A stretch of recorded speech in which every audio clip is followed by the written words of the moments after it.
దీంతో ice cream, బొమ్మలు ఇంకా చాక్లెట్ కొనుక్కుంటాను. కానీ ఆలుగడ్డ ఎలాగైతే పిగ్గీ బ్యాంక్ లో డబ్బులు దాచుకుంటుందో అలాగే నువ్వు కూడా చెయ్యి. ఆలుగడ్డ పిగ్గీ బ్యాంక్ లో డబ్బులు దాచుకుంటుందా? ఎందుకు? అయితే విను.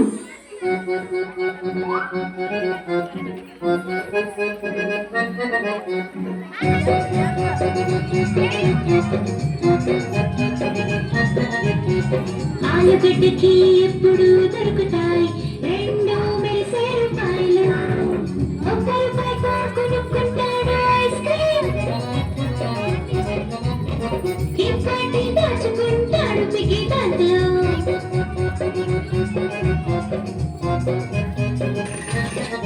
కానీ వంకాయ క్యాబేజీకి ఎప్పుడు అయితే దొరుకుతాయి రెండు మెరిసే రూపాయలు. రెండిటితో కొనుక్కుంటారు ఐస్ క్రీమ్, ఏమీ దాచుకోరు పిగ్గీ బ్యాంక్ లో. ఆలుగడ్డ ఏదైతే డబ్బులు దాచిందో ఆ డబ్బులతో ఏదైనా చేసిందా? ఏం చేసింది? అయితే విను.